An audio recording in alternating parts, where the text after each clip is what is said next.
करते हैं उतना हमारी भी तृप्ति होती है और जिसके साथ इस भाव को निभाते हैं उसकी भी तृप्ति होती है। जितना हम इन भावों की कमी करते जाते हैं संबंध में उतनी शिकायत हमारी एक दूसरे से होती चली जाती है। और इन सारे में से देखेंगे ना, सिर्फ एक ममता का भाव है। जब हम संबंधी के शरीर पोषण संरक्षण की जगह से ममता के भाव के लिए कुछ सुविधा की जरूरत या कुछ पैसे की जरूरत, बाकी किसी भी भाव के होने के लिए समझदारी चाहिए। पैसा या सुविधा जरूरी नहीं। विश्वास का भाव होने के लिए भी समझदारी चाहिए। सम्मान का भाव होने के लिए समझदारी चाहिए। स्नेह का भाव होने के लिए समझदारी चाहिए। अपने वात्सल्य का भाव होने के लिए समझदारी चाहिए। श्रद्धा, गौरव, कृतज्ञता, ये सब समझने के आधार पर हमारे में सुनिश्चित हो जाता है। सिर्फ एक ममता का भाव है जिसका निर्वाह करने के लिए हमको सुविधा की जरूरत दिखाई देती है, पैसे की जरूरत दिखाई देती है। सुविधा या पैसा का रोल संबंध में इतना ही है, ममता का भाव का निर्वाह करते हैं। बाकी सभी भावों के निर्वाह में सुविधा या पैसा का बहुत सेकेंडरी रोल है। मूल मुद्दा तो समझ पूर्वक उस भाव के अपने में होने का। तो विश्वास का भाव, सम्मान का भाव, स्नेह का भाव, वात्सल्य का भाव, कृतज्ञता, गौरव, श्रद्धा का भाव, ये सारे भाव हमारे में समझ पूर्वक सुनिश्चित हो जाते हैं। इन भावों को अपने में लाने के लिए किसी सुविधा या पैसे की जरूरत नहीं, बल्कि सुविधा या पैसा कितना भी हो जाए, इनमें से एक भाव में भी गति नहीं हो सकती। विश्वास, सम्मान, स्नेह, वात्सल्य, श्रद्धा, गौरव, कृतज्ञता, इसमें से कोई भी भाव घर बड़ा होने से नहीं हो जाता, नौकरी में प्रमोशन मिल जाने से नहीं हो जाता, व्यापार में वृद्धि हो जाने से नहीं हो जाता, घर के पुराने सोफे को बदल देने से नहीं हो जाता, घर के पर्दे को नया बना लेने से नहीं हो जाता, गांव के किसी घर को छोड़ करके शहर के बीच सेंटर में एक 3 BHK 100 करोड़ का भाड़ा जी कहते रहते हैं, तो खरीद लेने से नहीं होने वाला है। और अगर इन 8 भावों का अभाव है तो पर्याप्त एक दूसरे को दुखी करने के लिए हम पर्याप्त। तो ये समझना जरूरी है कि संबंध में जो ज्यादातर शिकायतें हैं हमारी, वो इन भावों का ठीक निर्वाह नहीं होने के कारण। और इसमें से सिर्फ ममता का भाव एक ऐसा भाव है जिसका निर्वाह करने के लिए सुविधा की जरूरत है। बाकी किसी भी भाव के निर्वाह के लिए सुविधा की जरूरत नहीं। सिर्फ एक ममता का भाव है जिसका निर्वाह करने के लिए सुविधा या पैसा चाहिए। बाकी अगर हम एक दूसरे के साथ अपमान पूर्वक जी रहे हैं, विरोध पूर्वक जी रहे हैं, कृतज्ञता के बदले कृतज्ञता है, श्रद्धा गौरव होने के बदले शिकायतों से भरे पड़े हैं, तो उसमें मुद्दा सुविधा या पैसा का नहीं। मुद्दा चीजों को ठीक समझने का है, देखने का है। वास्तविकता को जितना हम समझने का काम करते हैं उतना अपने में इन भावों के ठीक होने की संभावना है। जितना उस काम को हम नहीं करते हैं उतना इन भावों का अभाव बना रहता है और एक दूसरे से शिकायत होती रहती है। सर, ममता में सुविधा का एग्जाम्पल, आपके शरीर का ध्यान रखना चाहते हैं तो खाना बना के खिलाएंगे आपको, तो रोटी चाहिए, चावल चाहिए, तो वो तो श्रद्धा में भी सब श्रद्धा से, तो उसके लिए हम सब काम करेंगे। आप श्रद्धा के साथ ममता भी करेंगे, इसमें मैं मना नहीं कर रहा, लेकिन आपके प्रति श्रद्धा का भाव रखना है। उसको व्यक्त करने के लिए पैर छूने से भी काम चल जाएगा, लेकिन पैर छू के आपका पेट नहीं भरेगा। हाँ, वो भूखे है तो श्रद्धा में उसको भोजन भी तो कराएगा। वही बता रहा हूँ। तो श्रद्धा के भाव के साथ ममता का भाव भी हो ही सकता है, नहीं होगा ये बात तो मैं नहीं कह रहा हूँ, लेकिन श्रद्धा को व्यक्त करने के लिए हाथ भी जोड़ा जा सकता है, नमस्ते भी किया जा सकता है, प्रणाम भी किया जा सकता है, उससे भी श्रद्धा पहुंच जाती है। श्रद्धा के लिए जरूरी नहीं है कि 4 रोटी बना के देंगे तब श्रद्धा आपको पहुंचेगी। कि अगर 4 रोटी बना के दिए इसका मतलब ममता का भी भाव है। ममता का भी भाव है, और वो बात सही है कि श्रद्धा का भाव होगा, गौरव का भाव होगा, तो उसके साथ ममता का भाव रहेगा, उसमें क्या तकलीफ है। लेकिन ये समझना जरूरी है कि ममता के तहत अगर आप नीचे नहीं बैठ सकते हैं, आपको ऊपर बैठना है, तो उसके लिए कुर्सी चाहिए होगी। वो हाथ जोड़ के नहीं होगा, वो पैर छू के नहीं होगा, वो मेरे ठीक बात कर देने से नहीं होगा, वो मेरे अच्छी भाषा भाव भंगिमा शैली से नहीं होगा। तो हम इतना ही कह रहे हैं कि ममता को जब इंश्योर करने जाएंगे तो उसमें सुविधा चाहिए, बाकी सबों को करने में सुविधा किसी भी तरह से रोल प्ले नहीं करती। आप स्नेह के साथ ममता रखते हैं, जरूर खाना खिलाएंगे, श्रद्धा के साथ ममता रखते हैं, जरूर ध्यान रखेंगे। लेकिन श्रद्धा को व्यक्त करने के लिए भोजन जरूरी नहीं, कपड़ा जरूरी नहीं, घर जरूरी नहीं, स्नेह को व्यक्त करने के लिए गिफ्ट देने का काम भी कोई कर सकता है। अभी कोई भी चीज़ है सर, विश्वास एकदम नहीं बनता, विश्वास कुछ टाइम के बाद बनाया जाता है, और विश्वास सबका अपना एक पास्ट एक्सपीरियंस के बेस पे, उस चीज़ के बेस पे भी विश्वास बनता है। तो सर इसके बारे में थोड़ा सा एग्जाम्पल से लौट करके फिर से हमको ट्रस्ट के उस मुद्दे पर आने की जरूरत है कि हम यहाँ जब विश्वास की बात शुरू किए थे, दूसरे के करने पर विश्वास से बात को नहीं शुरू किया। आप जो सारा उदाहरण दे रहे हैं वो दूसरे के करने पर विश्वास की बात है कि आपको ड्राइविंग करने आता है कि नहीं, ये तो आपको देख करके आपके पास एक्सपीरियंस से ही भरोसा हो सकता है। आपको खाना बनाने आता है कि नहीं, इसको देख करके आपके पास एक्सपीरियंस से ही तय हो सकता है। आपको व्यवहार ठीक से करने आता है कि नहीं, ये आपको देख करके उस एक्सपीरियंस से ही हो सकता है। आपको कपड़ा बनाने आता है कि नहीं, ये देख करके और पास्ट एक्सपीरियंस से ही हो सकता है। तो चाहे व्यवहार का मुद्दा हो, चाहे व्यवसाय का मुद्दा हो, करने पर विश्वास की अगर बात करने जाएंगे तो वो तो योग्यता का आकलन करके ही होगा।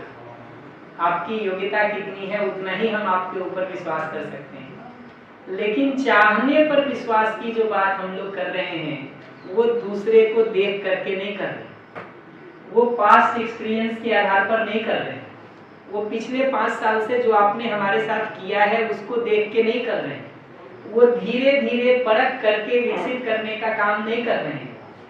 वो विश्वास चाहने पर तो हो रहा है अपना स्वयं का अध्ययन करके कि मानव के रूप में मैं खुद को सुखी समृद्ध करना चाहता हूँ या चाहती हूँ। ये बात जो हमको अपने लिए दिखाई देती है, और यही बात जो हम दूसरे के लिए भी देख पाते हैं कि मैं स्वयं को सुखी समृद्ध करना चाहता हूँ, मैं दूसरे को भी सुखी समृद्ध करना चाहता हूँ। इसी तरह से दूसरा मानव भी स्वयं को सुखी समृद्ध करने के साथ साथ मूलतः मुझे भी सुखी समृद्ध करना चाहता है। ये बात दिखने के आधार पर चाहने पर विश्वास है, और ये दिख रहा है हमको मानव के रूप में अपना अध्ययन करके, ना कि आपका पुराना किया हुआ देख करके। आपके पुराने किए हुए को अगर मैं देखने चला गया तो मैं फिर से योग्यता पर चला गया, ना कि चाहने को देख रहा। तो उस दिन विश्वास की चर्चा करते समय 1.5-2 सेशन लगा करके जिस मूलभूत बात पर बात की थी वो बात यही थी कि स्वयं के अध्ययन के आधार पर हमको ये दिखाई देता है कि मूलतः मैं स्वयं सुखी समृद्ध होना चाहता हूँ, दूसरे को सुखी समृद्ध करना चाहता हूँ। अपनी इस मूल प्रवृत्ति को देखने के आधार पर हमारा दूसरे मानव की चाहना के ऊपर विश्वास बना है, न कि पिछले 1 महीने में उसने हमारे साथ व्यवहार क्या किया है इसको देख करके वो भरोसा।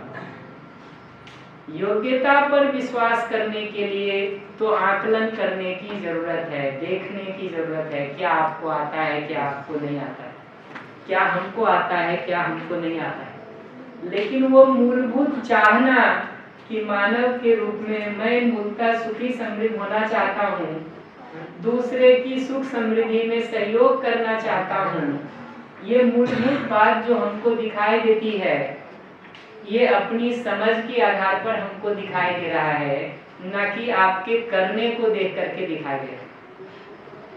वो जो उदाहरण की हमने बात शुरू की थी कि कांच का गिलास अपने हाथ से गिर करके जब हम गिर गया और टूट गया कह रहे हैं, दूसरे के हाथ से गिरने पर जब हम गिरा दिया और तोड़ दिया कह रहे हैं, तो गिरने के आधार पर तो हमारे हाथ से भी वो गिर रहा है, लेकिन उस ग्लास के टूटने को देख करके हमको अपने इंटेंशन के ऊपर डाउट नहीं होता है। इसीलिए हम कहते हैं कि गिर गया, टूट गया। यानी मैं गिराना नहीं चाहता था, मैं तोड़ना नहीं चाहता था, गिर गया, टूट गया। हम गुस्सा करते हैं आपके ऊपर, आप कहते हैं क्यों गुस्सा कर रहे हो? हम कहते हैं तुम गाली दिए थे कल इसलिए, तुमको ये सामान लाने बोले थे इसलिए। ये वाक्य ही ये बताता है कि मैं गुस्सा करना नहीं चाहता हूँ, कर रहा हूँ, लेकिन मैं गुस्सा करना नहीं चाहता हूँ। तुमने बाध्य कर दिया हमको गुस्सा करने के लिए। तो ये जो इंटेंशन पर हम विश्वास देख रहे हैं कि मैं गुस्सा नहीं करना चाहता हूँ, ये अपने करने को देख के नहीं कर रहे हैं। करने की हालत देखेंगे तो हो सकता है दिन में 2 बार गुस्सा हम आज भी कर रहे हैं, लेकिन दिन में 2 बार गुस्सा करने के बावजूद भी मूल में मैं गुस्सा नहीं करना चाहता हूँ, ये बात अपने को देखने से साफ पता चलती है, न कि अपने करने को देख करके पता चलता है। ये अपने अध्ययन से जब हमको अपना इंटेंशन ठीक दिखाई देता है, तो दूसरे मनुष्य के लिए भी हम इस बात को देख पाते हैं। क्योंकि यहाँ बैठे हुए हम में से किसी को भी अपने लिए शंका नहीं होती है, दूसरे के लिए भले हो जाए। तो करने पर विश्वास को देखने जाएंगे तो उसके लिए तो जांच परख चाहिए।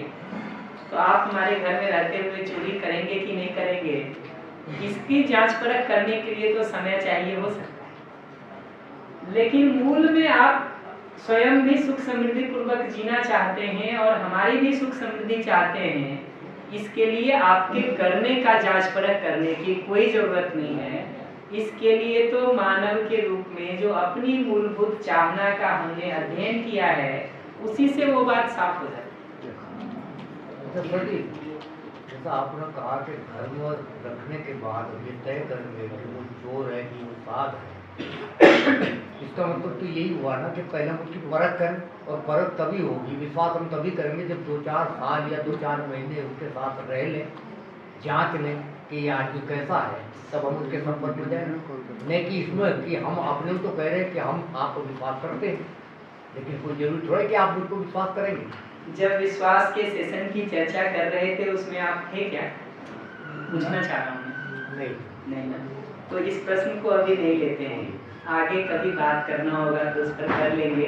अन्यथा पूरा 1 घंटे का टॉपिक हमको फिर से ओपन करना पड़ेगा कि हमने विश्वास को कहाँ से शुरू किया था। तो क्षमा चाहूँगा, मैं उसको परस्यू नहीं कर रहा हूँ। इतने के साथ जब समाज की व्यवस्था को देखने जाते हैं ना, हमारे भारत जी बाहर हैं, ये लौट के आएंगे तो कहेंगे समाज में व्यवस्था पर तुम चर्चा नहीं करते हो। क्वेश्चन है पिछली वाली स्लाइड में आपने कुछ ऊपर लिखा स्थापित मूल्य, स्थापित का क्या? स्थापित मूल्य का मतलब होता है ये भाव हमारे में स्वयं में बने रहते हैं। तो समझ के आधार पर ये विश्वास का भाव हमारे में बने रहता है। जैसे अभी आप बैठे हुए हैं और मैंने विश्वास को समझ लिया, मैं एक लाइन बात करूं चाहे ना करूं, मेरे में आपके प्रति विश्वास का भाव बना रहता है, सम्मान का भाव बना रहता है, स्नेह का भाव बना रहता है। जब मुंह खोलते हैं तो सम्मान और स्नेह आपको दिखाई देगा। उल्टा भी आप देख सकते हैं कि भले हम आपको कुछ नहीं बोल रहे हो, अंदर अपमान और विरोध चलता रहता है, जब मुंह खोलते हैं तो अपमान और विरोध निकलता है। तो स्थापित मूल्य या मूल्य का मतलब भाव, स्थापित भाव कहने का मतलब यह है कि समझने के आधार पर ये भाव हमारे अंदर हमेशा बना रहता है। एक्सप्रेस तब होता है जब हम कुछ बोलते हैं या कुछ करते हैं, लेकिन बना तो अपने अंदर लगातार रहता है। ऐसा नहीं है कि जब आपसे बात करते हैं तब स्नेह हमारे अंदर आता है। स्नेह पहले से बना हुआ है, बात करते समय वो बाहर निकलता है। ठीक वैसे ही जैसे विरोध पहले से बना रहता है, बात करते समय बाहर निकलता है। क्लियर हुई? बढ़िया। इस पर मैं कोई बात आगे अभी नहीं कर रहा हूँ, कल थोड़ी बात तो इस पर कर ही दी थी। मुझे एक लगता है बात बस ये एक दूसरे को समुचित फीडबैक देने की पहचान है। थोड़ा सा अब उसको अभी छोड़ देते हैं, नहीं तो उसमें काफी समय चला जाएगा हमारा।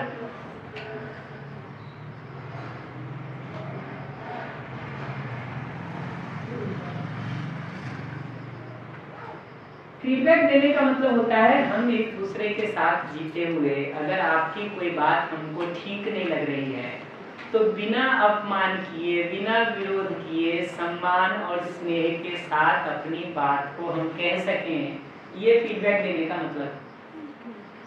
तो आप अगर क्लास में 9 बजे के बदले 10 बजे आए हैं तो हम ये तो नहीं कहेंगे आपको कि बड़ा अच्छा काम किए। आप अभी क्लास के किसी एक कोने में जोर जोर से बात करना शुरू करें तो हम ये तो नहीं कहेंगे कि आप बड़ा अच्छा काम कर रहे हैं। लेकिन क्या कहेंगे, अगर आप क्लास के किसी एक कोने में बात करते हुए हमको दिखाई देते हैं तो हम यहाँ आपको ब्लेम करने से, शिकायत करने से, अपमानित करने से नहीं शुरू करेंगे।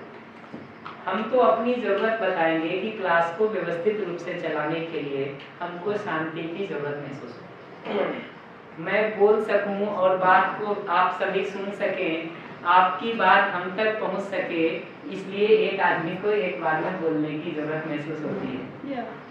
ये बताएंगे हम। इसके साथ हम आपसे रिक्वेस्ट भी कर सकते हैं कि क्या आप थोड़ी देर के लिए बात करना बंद कर सकते हैं, थोड़ी देर के लिए शांति है, ऐसा मेरी अपेक्षा है।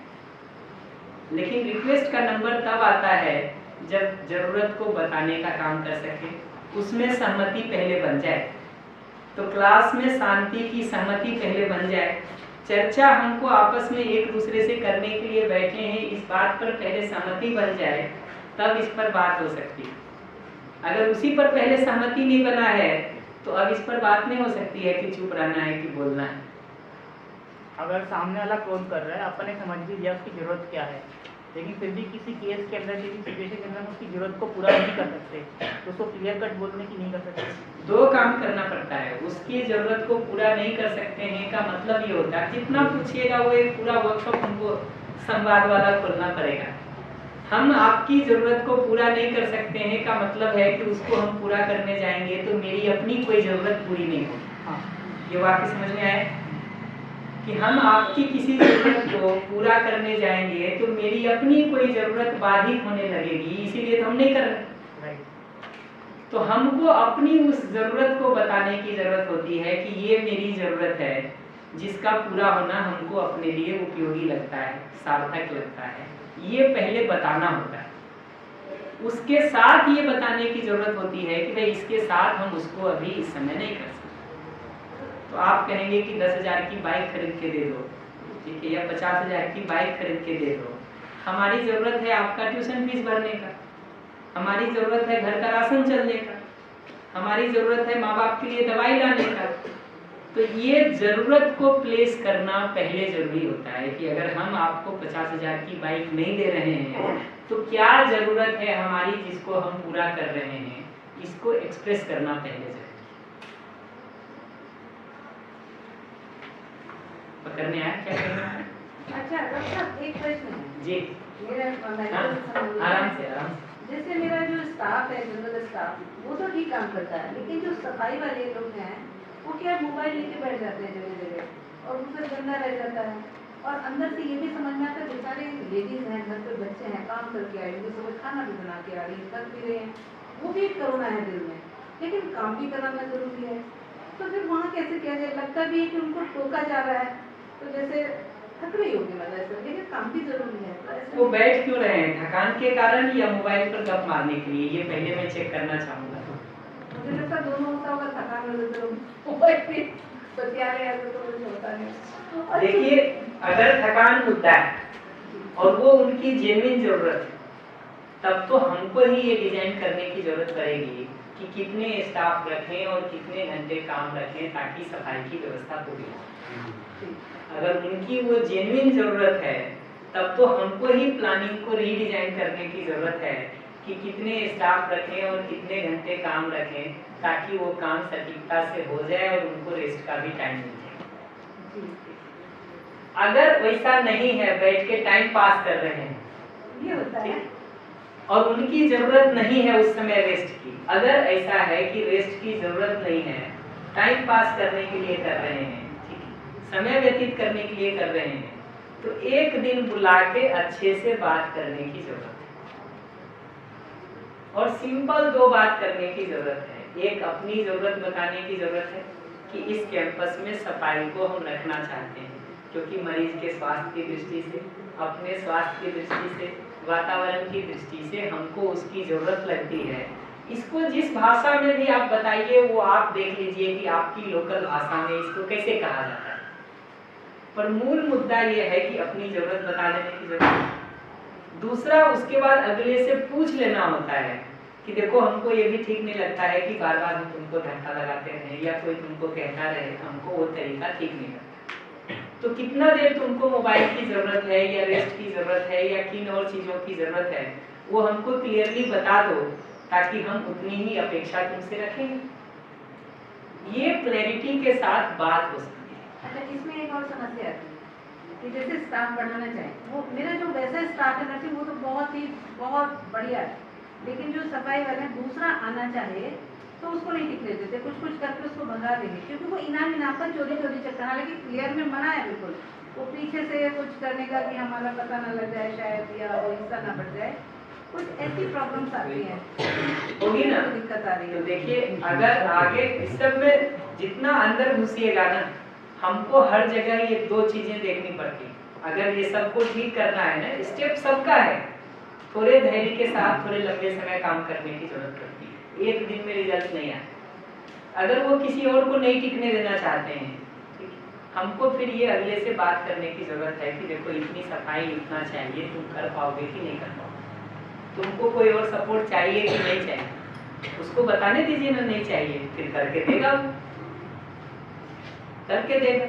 अगर आप चाहते हैं कि वो इस तरह से इनाम लेने और वो सब चीजों को बंद करे, अगर नहीं हो ऐसा आप चाहते हैं, आपको कुछ नहीं करना होता है, उसके पीछे जाके देखनी होती है कि इनाम या बाकी चीजों को लेने का मतलब उसको सुविधा या पैसे की और जरूरत महसूस होती है, इतना ही तो मतलब। एक दिन बहुत शिष्टता के साथ बात कर लेने की जरूरत है, एक दिन बहुत शिष्टता के साथ बात कर लेने की जरूरत है कि भाई अगर जितने सैलरी तुमको मिल रही है इससे कितना अधिक तुमको और चाहिए, जिसके आधार पर तुम ये काम बंद कर। सिंपल एक लाइन पूछ लेने की जरूरत है और उसको क्लियर कर तय कर लेना पड़ता है कि उसके बाद भी इस तरह की स्थिति रहती है तो हमको कठिनाई है।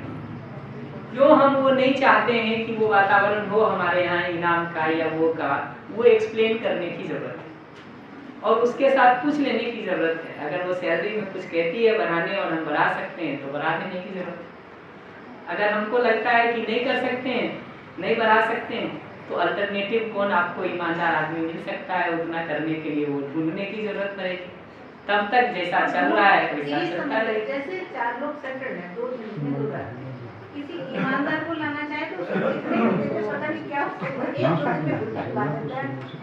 वही उसके पहले आपको इन 4 लोगों से वो बात करने की जरूरत पड़ेगी। मैं वही कह रहा हूँ, वो चाहे चोरी कर रहे हो, चाहे दूसरे से कुछ सामान ले रहे हो, चाहे किसी से इनाम ले रहे हो, चाहे किसी से कुछ सुविधा देके गिफ्ट ले रहे हो, हमको एक बार ठीक से ये बात करने की जरूरत पड़ेगी कि भाई हम इस कारण से ये वातावरण यहाँ नहीं चाहते।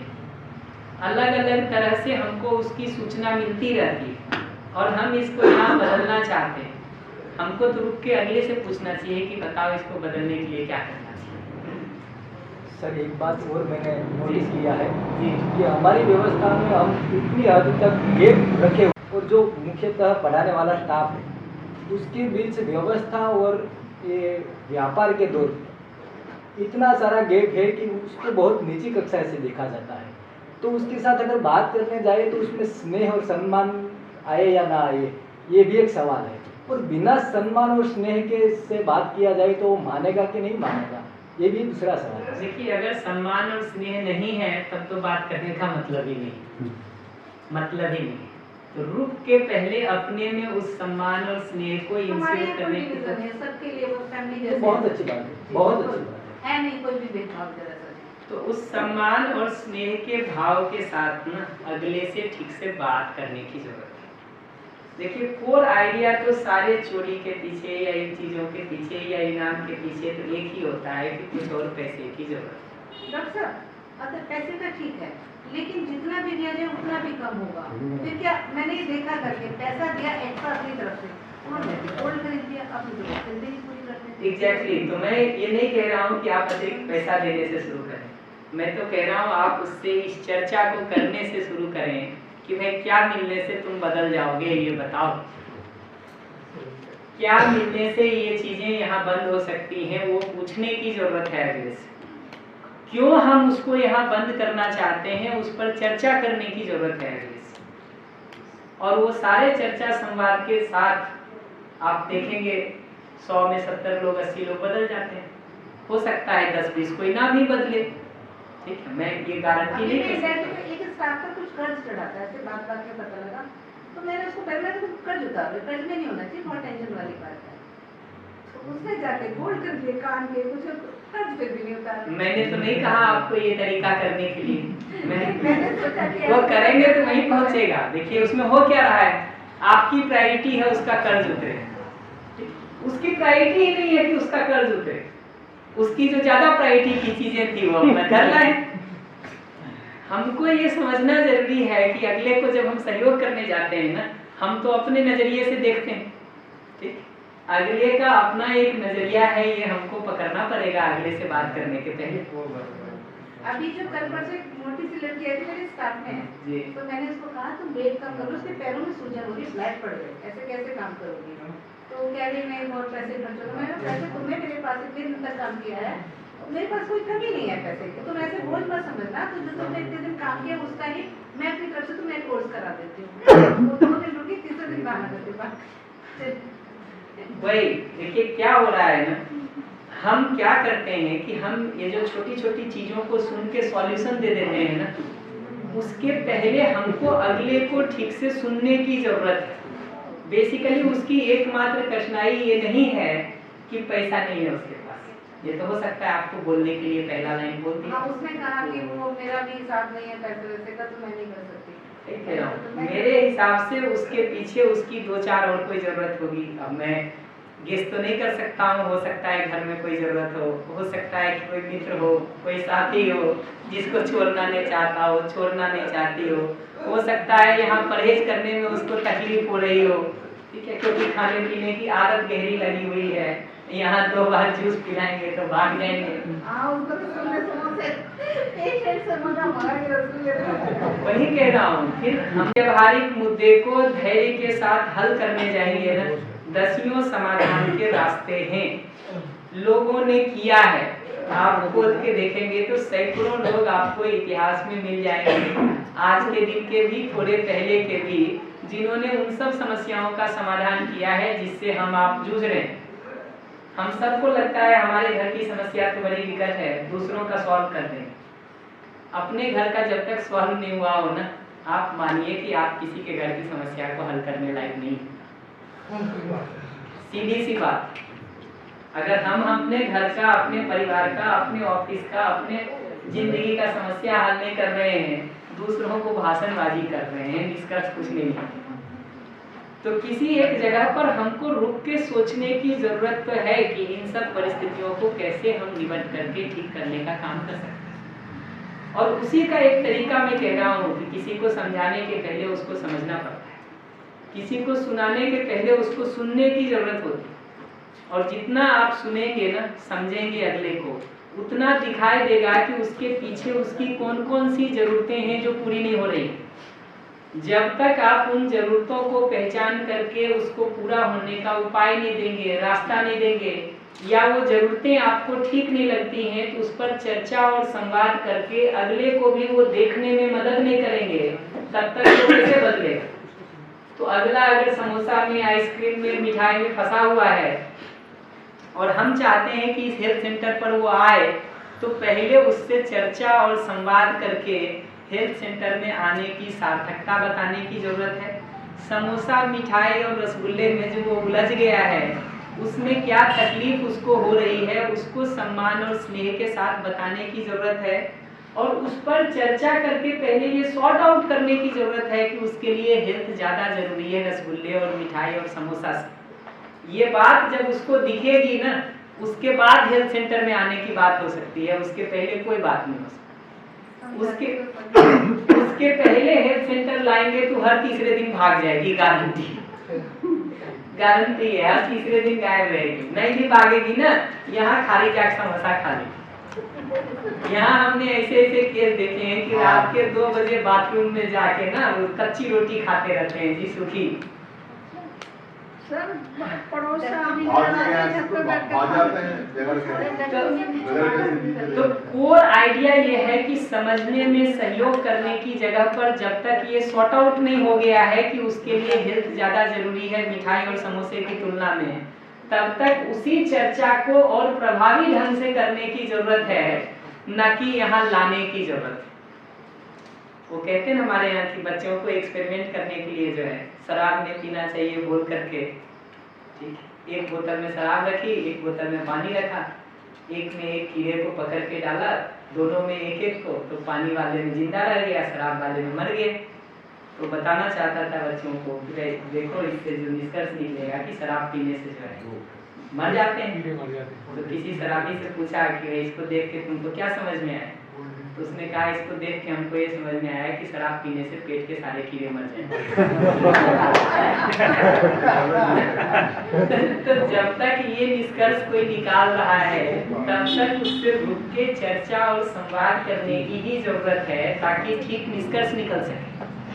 वो निष्कर्ष ये निकाल के बैठा है कि शराब पीने से पेट के कीड़े मर जाएंगे और उसका शराब हम छुड़वाना चाहते हैं, ये कैसे संभव? तो वो चर्चा को कैसे हम प्रभावी ढंग से और कर सकते हैं, उसके उपायों को सोचने की जरूरत है। सारा समाधान वहां खड़ा है कि हमको जो स्वास्थ्य की, आपके अपने बच्चे का भी आप चाहते हैं कि स्वास्थ्य ठीक हो, खाने पीने की आदत बिगड़ गई है, मोबाइल देखने की आदत बिगड़ गई है, सोने उठने की आदत बिगड़ गई है, क्या करें?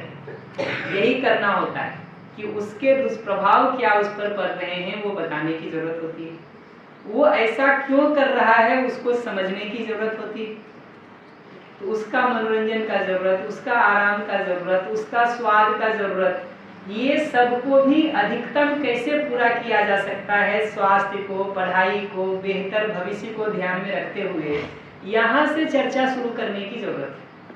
और उसमें भी अगले से सुनना, अगले से पूछना, अगले से उपाय को पूछना, ये ज्यादा अच्छा तरीका है अपना उपाय बताने के बदले। क्योंकि आज के दिन वो छोटा से छोटा बच्चा भी अपने को विद्वान मान के बैठा हुआ, और जब भी अगला अपने को विद्वान मान के बैठा है ना, उसको बताने से आप कुछ नहीं शुरू कर सकते। बताने से आप नहीं शुरू कर सकते हैं, पूछने से तो कर सकते हैं।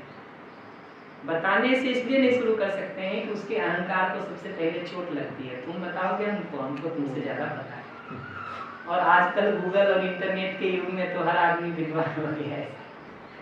आप कुछ कहिए, वो 2 सेकंड में गूगल में डाल के बता देता है नहीं ये ठीक है। और सर ये भी तो हो सकता है कि मान लो कि हमारी बात से वो ना भी माने, तो ऐसी कोई जीवन विद्या जैसी शिविर या कोई और शिविर चल रही हो, या तो हमारे जो आजू बाजू में कहीं इसका ऑर्गेनाइजेशन करें, क्योंकि हमें रहना है हमारे घर वालों के साथ, पड़ोसी किसी के साथ, जहाँ पे ऑफिस पे जाते हैं वहाँ स्टाफ के साथ, तो कितना हम ही कुछ करेंगे, उसको ही ज्ञान नहीं है कैसे जीने का तरीका का, या फिर रहने का तरीका, बोलने का ढंग उसको नहीं पता है सर। तो हमारे शायद हमारे कितने भी प्रयोग से नहीं वो उसमें परिणाम ला सकते हैं, मगर ऐसी शिविर में आए तो हमारा आधा काम तो ऐसे ही कम हो जाता है। तो अगर ये सब जगह पे बिगाड़ हुआ है तो एक कोशिश ये भी रहनी चाहिए कि मैक्सिमम लोग जो हमारे साथ जुड़े हैं, जिनके साथ हम जुड़े हैं, वो भी ऐसी विद्याओं का लाभ लें। पावर चला गया। तो ये बात तो सही है कि समाधान के सारा जो विचार है, समाधान पहले दिन हमने बात की थी ना, उसका मतलब यही है कि अपने में सम्मान को बनाए रखते हुए, विश्वास को बनाए रखते हुए, स्नेह को बनाए रखते हुए रास्ता कैसे निकालेंगे उसके उपाय को सोचना।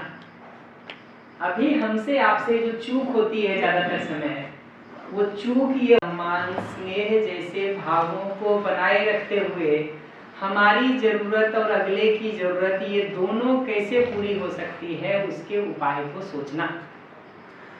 अभी हमसे चूक ये होती है कि उपाय ढूंढने में हम सम्मान के बदले अपमान शुरू कर देते हैं, स्नेह के बदले विरोध शुरू कर देते हैं, शांति के बदले क्रोध शुरू कर देते हैं। इस तरीके से जितना भी उपाय ढूंढेंगे एक भी समाधान नहीं होगा, इतना पक्का है। तो समाधान के रास्ते को पकड़ने के लिए विश्वास, सम्मान, स्नेह जैसे भावों को स्थिर रख के उपाय ढूंढने जाते हैं ना, तो आज जितने उपाय हैं हमारे पास, कल उससे ज्यादा होते हैं, परसों उससे और ज्यादा होते हैं। जितना उपाय हम ढूंढ लेंगे उतना अगली पीढ़ी को हम ट्रांसफर कर सकते हैं। अगली पीढ़ी उससे ज्यादा ढूंढने का काम कर सकती है। हो सकता है कुछ समस्याएं ऐसी रह जाएं जिनको हम आप हल ना कर पाए, लेकिन हमारी अगली पीढ़ी कर देगी, उसकी अगली पीढ़ी कर देगी, 2 पीढ़ी में समाज ठीक हो जाए। ये ऐसे ही है कि आज से 50 साल पहले जैसे स्मार्टफोन हमारे हाथ में आज हैं, नहीं सोच सकता था कोई, लेकिन जितना उनसे हो सकता था उतना उन्होंने किया, तभी आज हम ये स्मार्टफोन बना के बैठे हैं।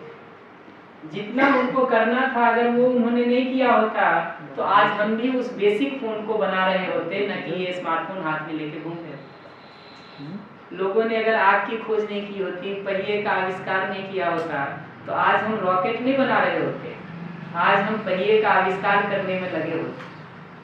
तो जरूरी नहीं है कि जिस समाधान के उपायों को हम सोच रहे हैं वो सब एक दिन में या 10 दिन में हल ही हो जाए, या सारी जगह पर चीजें ठीक ही हो जाए, लेकिन दिशा ठीक की तरफ जा सकती है, इतना पक्का है। और जितना आप अपने लिए ही देखिए, मैं आज एक तरह से बात करता हूँ, हमको अगर लगता है कि लोगों को नहीं समझ में आ रही है, हम अपने तरीके को बेहतर करने का काम कैसे उसको और प्रभावी ढंग से बताया जाए कि अगले को बात पकड़ने आ जाए, उसके लिए काम शुरू करना है।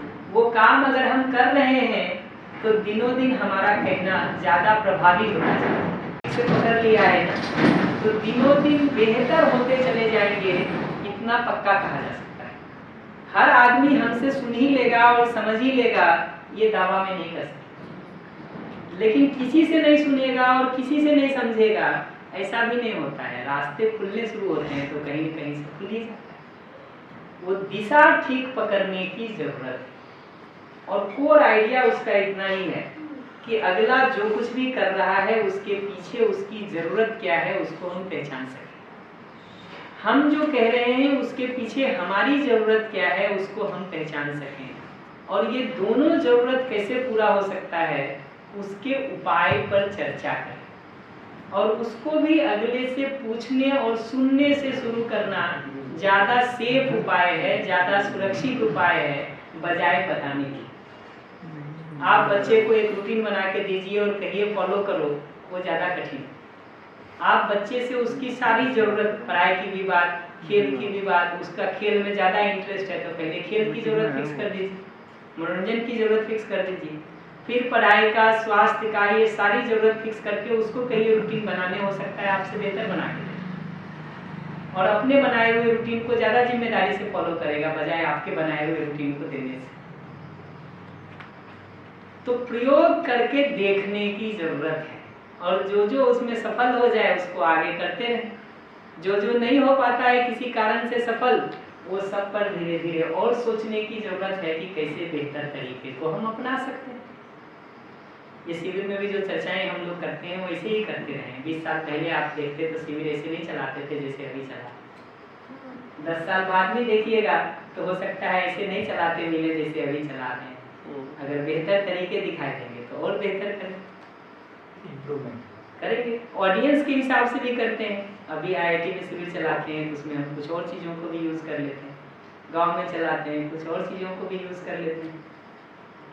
कई मूवीज़ को यूज़ कर रहे हैं, कई डॉक्यूमेंट्री को यूज़ कर रहे हैं, कई जगहों पर ग्रुप डिस्कशन के सेशन चला रहे हैं, कई जगहों पर बहुत सारे एक्सरसाइजेज दे रहे हैं। जहाँ जैसा अवसर है, अनुकूलता है, परिस्थिति है, वो सबके बीच से रास्ता सोचने का काम करें।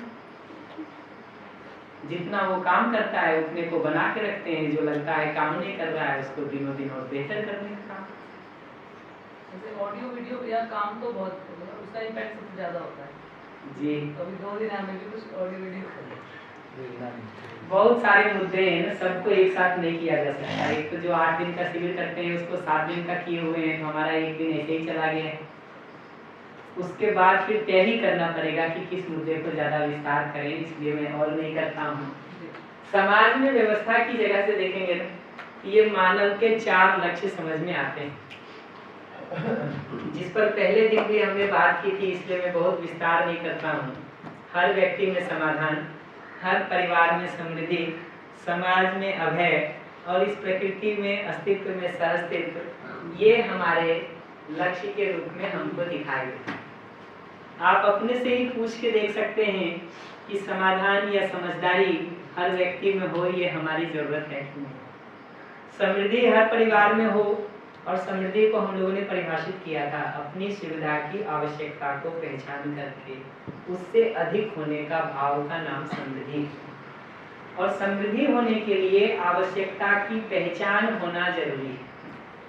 आवश्यकता की पहचान अगर नहीं हुई है तो कितनी भी सुविधा हमारे घर में इकट्ठी हो जाए, पूरे संसार को लग सकता है कि हमारे पास बहुत अधिक है, हमको नहीं लगता। तो हम लोग बार बार कहते रहते हैं कि सुविधा की आवश्यकता की अगर पहचान नहीं है ना, तो एक लोग होते हैं जो साधन विहीन रह के दरिद्रता महसूस कर रहे हैं, दूसरे लोग वैसे होते हैं जो साधन संपन्न होने के बावजूद भी दरिद्रता महसूस कर रहे होते हैं, क्योंकि सुविधा की आवश्यकता की पहचान नहीं हुई है।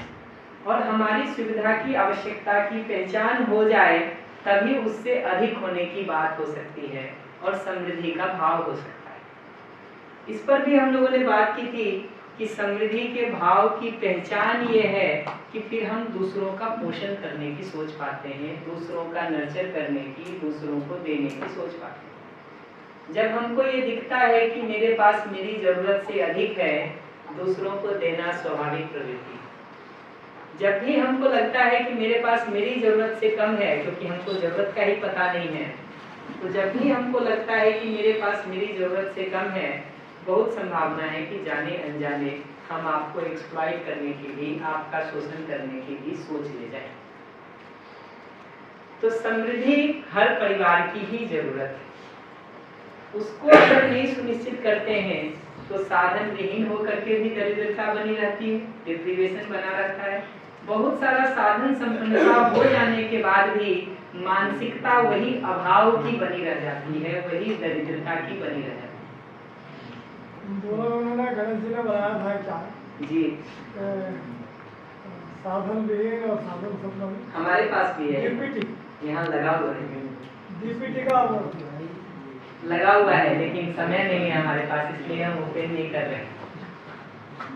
ऐसे ही समाज की जगह से देखेंगे तो ये सवाल अपने से पूछने की जरूरत है कि हम समाज में रहते हुए भय चाहते हैं कि अभय चाहते हैं, विश्वास के साथ जीना चाहते हैं कि भय और शंका में जीना चाहते हैं।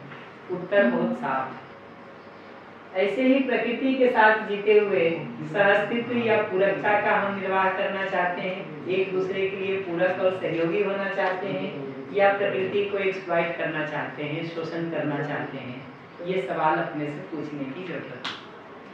क्योंकि पहले दिन इस पर मैं बात कर चुका हूँ, इसलिए मैं और विस्तार नहीं कर रहा हूँ।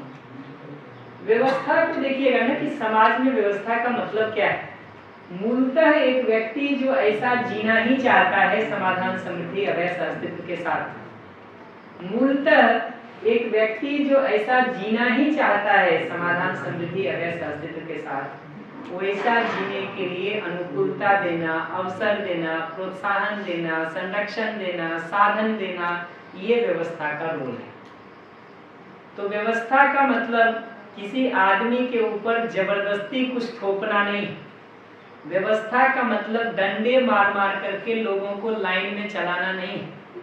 व्यवस्था का मतलब लोगों से जबरदस्ती कुछ करवाना नहीं, बल्कि मूल में एक आदमी जैसा होना ही चाहता है वैसा जीने के लिए उसको अनुकूलता मिल जाए, अवसर मिल जाए, संरक्षण मिल जाए, प्रोत्साहन मिल जाए, मार्गदर्शन मिल जाए, साधन मिल जाए, ये व्यवस्था का रोल दिखाई देता है।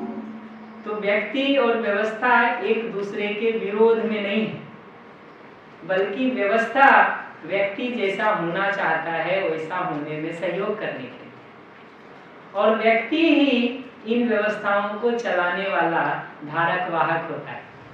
तो व्यक्ति ठीक होता है तो व्यवस्था के ठीक होने में भागीदारी कर पाता है। व्यवस्था ठीक होती है तो लौट करके अगली पीढ़ी के ठीक होने में और हर आदमी के बेहतर जीने के लिए वातावरण दे पाती है।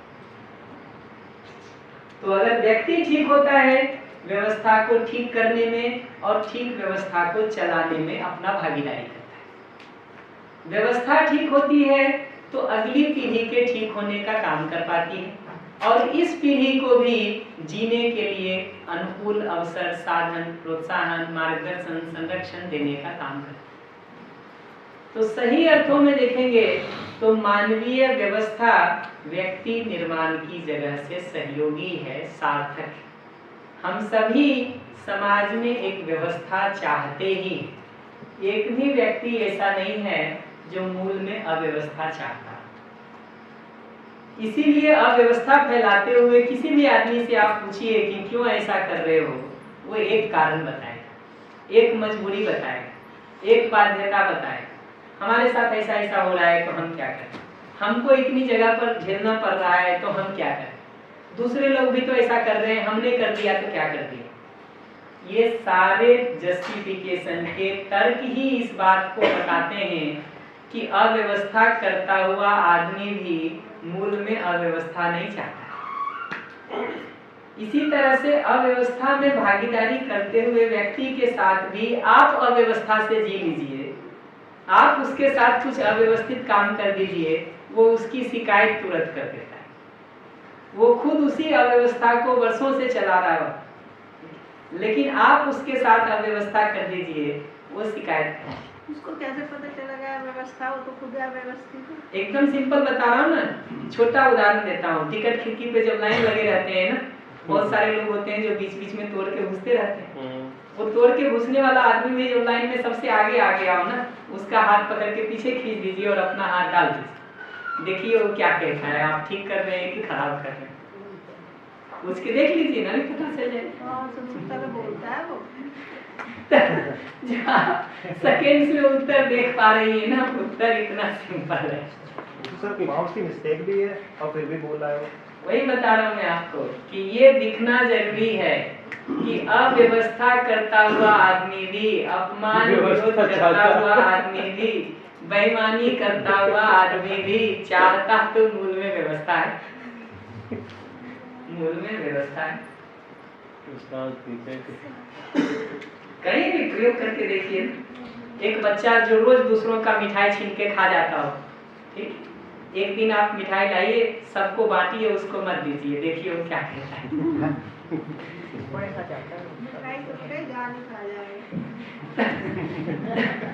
तो ये दिखता है कि दूसरों के साथ अन्याय और अत्याचार करता हुआ व्यक्ति भी मूल में तो न्याय ही चाहता है, मूल में तो व्यवस्था ही चाहता है, नहीं तो शिकायत कैसे करेगा जी।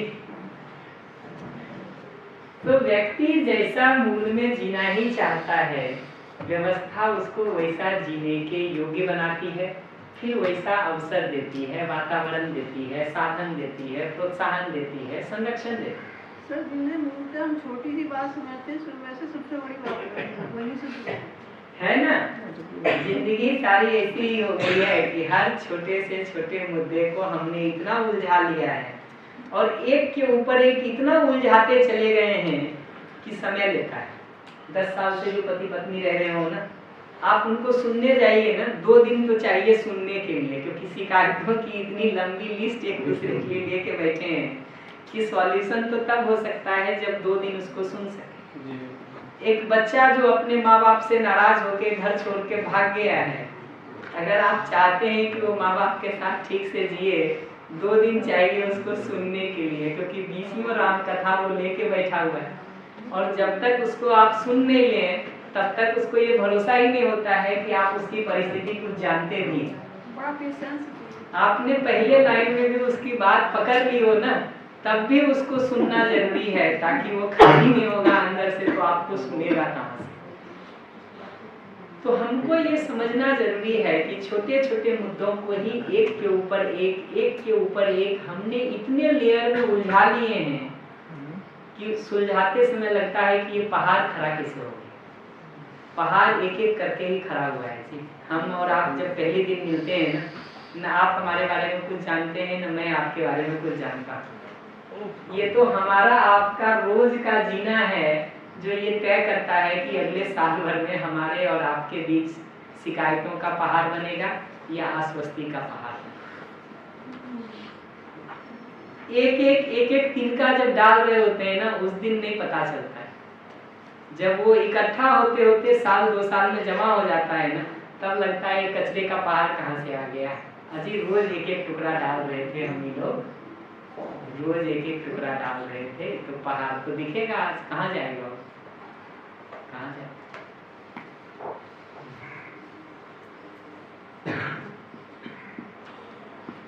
बढ़िया विचार किया जाए आराम से। ये लक्ष्य को पूरा करने के लिए देखेंगे ना, तो 5 प्रोग्राम की जरूरत दिखाई देती है। शिक्षा संस्कार की, न्याय सुरक्षा की, स्वास्थ्य संयम की, उत्पादन की, विनिमय की। ये 5 आयामों के पूरा करने से ये 4 लक्ष्य समाधान, समृद्धि, अभय, अस्तित्व के पूरा हो सकते हैं।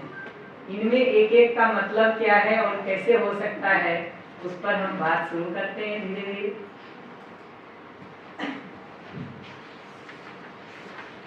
शिक्षा का मतलब है स्वयं, परिवार, समाज और इस प्रकृति अस्तित्व की व्यवस्था को समझने और जीने के योग्य हम बन जाएं, ये शिक्षा का मतलब है। संस्कार का मतलब है कि उसको समझने के आधार पर वैसा जीने की हमारी निष्ठा हो जाए, तैयारी हो जाए, तत्परता हो जाए, योग्यता हो जाए, ये भी जरूरी है। तो हम चीजों को ठीक ठीक समझ सकें, ये भी जरूरी है। वैसा जीने का हमारा मानसिकता बन जाए, निष्ठा बन जाए, तैयारी बन जाए, तत्परता बन जाए, हम वैसा जीने के योग्य हो जाए, ये भी जरूरी है। तो संस्कारी होने का या संस्कार ठीक होने का मतलब है कि स्वयं में व्यवस्था पूर्वक जीता है, परिवार में संबंधों को ठीक ठीक समझ के जीता है, समाज की व्यवस्था में सार्थक भागीदारी करता है, प्रकृति की व्यवस्था को समझ के उसके अनुरूप उत्पादन के काम को करता है, तो संस्कार ठीक। ये नहीं करके कुछ भी करता हो, संस्कार बेकार। तो संस्कार के ठीक होने का मतलब है स्वयं में व्यवस्थित होके जीता है, परिवार में व्यवस्थित होके जीता है, समाज में व्यवस्थित होके जीता है और इस प्रकृति अस्तित्व में व्यवस्थित होके जीता है। आज के दिन शिक्षा का दुर्भाग्य देखेंगे तो ज्यादातर समय मानव अपने बारे में कुछ ज्यादा अध्ययन नहीं, परिवार और संबंधों के बारे में कुछ ज्यादा अध्ययन नहीं करता है।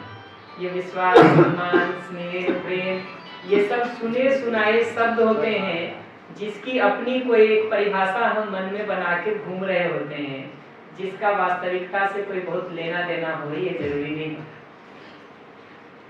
ऐसे ही समाज की जगह से व्यवस्था का स्वरूप क्या हो, उसको समझने जीने पर हमारा बहुत काम नहीं होता। सारी पढ़ाई लिखाई का एक ही लक्ष्य आज के दिन रह गया है कि नौकरी कितने की लग गई, पैसा कितना मिल गया, सुविधा कितना हम कमा ले रहे हैं, यही सारी पढ़ाई लिखाई का एक निष्कर्ष रह गया है आज के दिन। नौकरी मिल गई तो पढ़ाई सफल है, नौकरी नहीं मिली तो पढ़ाई बेकार है। हमको भी लगता है बेकार चली गई, घर वाले भी कहते हैं बेकार चली गई, समाज भी कहता है कि इतना दिन खराब करके घर लौटा है। तो प्रकृति के साथ यहाँ उत्पादन करते समय भी आप प्रकृति का ध्यान रख रहे हैं, इसका हिसाब किताब भी नहीं रखते। सुविधा की आवश्यकता को पहचानने का काम हो गया है, ये भी नहीं होता है। एक ही उत्तर होता है कि अधिक से अधिक पैसा और अधिक से अधिक सुविधा मिल जाए तो नौकरी सफल है, जिंदगी सफल है, पढ़ाई सफल हो रही कि नहीं, रुक करके ये हिसाब लगाने का काम भी नहीं। तो जिनको नौकरी नहीं मिलती है वो बेचारे तो इस उम्मीद में दुखी रह जाते हैं कि नौकरी मिल जाती तो जिंदगी सफल हो जाती। सिविल सर्विसेज की तैयारी करने वाले लोग नहीं होता है ना, तो ये सोचते हैं कि आईएएस बन गए होते, आईपीएस बन गए होते तो जिंदगी सफल हो जाती। जब आईएएस और आईपीएस बन जाते हैं ना, कल का पेपर ही बाहर बैठ के देख रहे थे, हरियाणा के एडीजीपी थे सर, आईपीएस ऑफिसर, कम से कम 15-20 साल की सर्विस होगी, एडीजीपी पे गए हैं तो 20 साल तो हो गया होगा। पत्नी आईएएस है, ऐसा भी नहीं कि पत्नी कम पढ़ी लिखी है, पत्नी आईएएस ऐसा लिखा था उसमें, गोली मार ली अपने को अपने ही सर्विस रिवॉल्वर। तो ये दिखाई देता है कि जो सफल नहीं हुए बेचारे वो तो दुखी रहते हैं, कि हो जाते तो जिंदगी सफल हो जाती। जो हो गए उनकी जिंदगी भी इस समाज में, इस परिवेश में कुछ ज्यादा सफल नहीं दिखाई देती, क्योंकि स्वयं के स्तर पर या तो तनाव उलझन है, या परिवार के स्तर पर तनाव उलझन है, या सामाजिक जगहों पर उलझन यथावत बनी हुई है। तो सुविधा, पैसा और पावर क्या कर देगा? एक राज्य का एडीजीपी बनने का मतलब वैसा पावर तो देश में 100 लोगों के पास मुश्किल से होगा। पैसे की तो गिनती नहीं रह गई होगी। आईपीएस से अच्छी नौकरी आप क्या सोच सकते हैं समाज में? पत्नी आईएएस है, वो भी कमाने वाली उतनी ही है। पत्नी काफी जी हाँ, आईएएस ऑफिसर, सीनियर आईएएस। जब ये एडीजीपी है तो पत्नी भी सीनियर ही होगी, कम से कम 20-22 साल का सर्विस है। सीनियर मतलब 2 साल का पॉलिटिकल प्रेशर था उसमें बहुत बड़ा। हाँ, पॉलिटिकल वही कह रहा हूँ। तो व्यक्तिगत स्तर पर, पारिवारिक स्तर पर, सामाजिक स्तर पर व्यवस्थित होकर जीने के स्वरूप को समझने, जीने का काम हम नहीं करेंगे तो यहाँ सुविधा कितनी भी मिल जाए, यहाँ पैसा कितना भी मिल जाए, यहाँ आप राज्य के कितने भी बड़े पद पर चले जाएं, निष्कर्ष कुछ ज्यादा हाथ में नहीं लगता। जो बेचारे वहाँ नहीं पहुँच पाते वो तो इसमें दुखी रहते हैं कि पहुँच गए होते तो जिंदगी सफल हो जाती। जो पहुँच जाते हैं उनकी जिंदगी और परेशान हो जाती, क्योंकि दिखाई देता है कि सारा मेहनत करके भी कुछ खास हाथ नहीं लगा।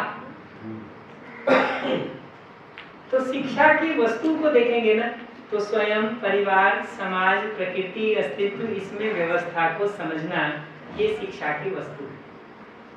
शिक्षा की विधि को देखेंगे तो संबंध पूर्वक स्नेह के भाव से की जाने वाली प्रक्रिया है, न कि विरोध और दबाव पूर्वक की जाने वाली प्रक्रिया है।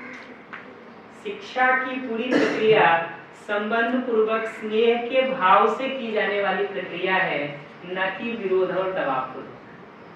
विरोध और दबाव से कुछ हम अगर किसी से करा भी लेते हैं तो वो डर से, भय से उतनी ही देर के लिए मानता है जितनी देर के लिए आप ताकतवर हैं।